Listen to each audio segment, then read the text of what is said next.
নজর রাখবো পরবর্তী সংবাদে। ভূমিধসে বিধ্বস্ত লামডিং থেকে বদরপুর পাহাড় লাইনে ট্রেন চলাচল একেবারে সম্পূর্ণ বন্ধ হয়ে গেছে। গত কয়েকদিন ধরে ডিমা হাসাও জেলায় লাগাতার বৃষ্টিপাতের ফলে রেলপথ বন্ধ হয়ে পড়েছে। তবে তারই মধ্যে বলা যায় পণ্যবাহী ট্রেন চলাচলও একেবারেই বন্ধ হয়ে পড়েছে। তবে ইতিমধ্যেই উত্তর পূর্বে রেলওয়ের পক্ষ থেকে এবার ধস মেরামতের কাজে হাত লাগিয়েছে। ধস মেরামতে দ্রুত পণ্যবাহী ট্রেন চালাতে এবার তৎপর হয়েছে উত্তর পূর্ব রেল। চলতি সপ্তাহে শেষেই চলতে পারে পণ্যবাহী ট্রেন, এমনটাই সম্ভাবনা রয়েছে। গুয়াহাটি থেকে আগরতলা পর্যন্ত পণ্যবাহী ট্রেন চালাতে তৎপর রয়েছে উত্তর পূর্ব রেল। গোটা বিষয় সম্পর্কে জানবো বিস্তারিত রয়েছে প্রতিনিধি সুপ্রীতি মুখার্জি। সুপ্রীতি, ধস মেরামতে এবার হাত লাগিয়েছে উত্তর পূর্ব রেল, কবে নাগাদ আসতে পারে, কি আপডেট পাচ্ছ এখনো পর্যন্ত? দেখো, ইতিমধ্যে আমরা দেখেছি যে গত 30 তারিখ থেকে 30 এপ্রিল থেকে ট্রেন চলাচলের উপরে একটা বিরাট বড় প্রভাব তৈরি হয়েছে। আর এই প্রভাব পড়ার পেছনে অন্যতম কারণ হচ্ছে রেল লাইনের ধস। বৃষ্টি হচ্ছে বেশ কিছু পাহাড়ি এলাকাতে, আর এই বৃষ্টির কারণে রেল লাইনে ধস নেমেছে। নিউ জাটিঙ্গা থেকে শুরু করে তোমার লামডিং যে ডিভিশন রয়েছে, সেই লামডিং ডিভিশনে তোমার এই ধস নেমেছে। আর এই ধস নামার কারণেই তোমার দেখা দিয়েছে কি না, রেল চলাচলের ক্ষেত্রে একটা বিরাট বড় গোলযোগ।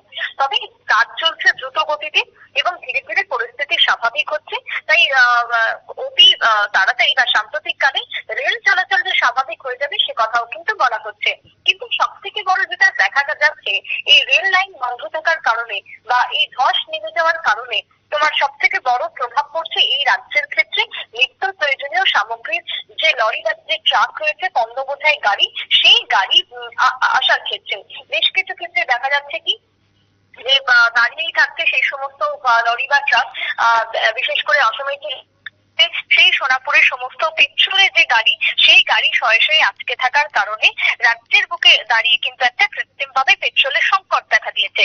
আর এই পেট্রোল সংকট হওয়ার পেছনে কিন্তু আমরা যেটা দেখতে পাচ্ছি, পেট্রোল পাম্পগুলিতে সকাল থেকে এক প্রকার লম্বা লাইন, এবং এই লম্বা লাইন হওয়ার পেছনে দেখা যাচ্ছে পেট্রোল পাম্প কর্তৃপক্ষ জানাচ্ছেন যে রাস্তা যেহেতু এখনো পর্যন্ত স্বাভাবিক হয়নি, ক্লিয়ার হয়নি, তাই গাড়ি এখনো পর্যন্ত সঠিকভাবে এসে পৌঁছাচ্ছে না।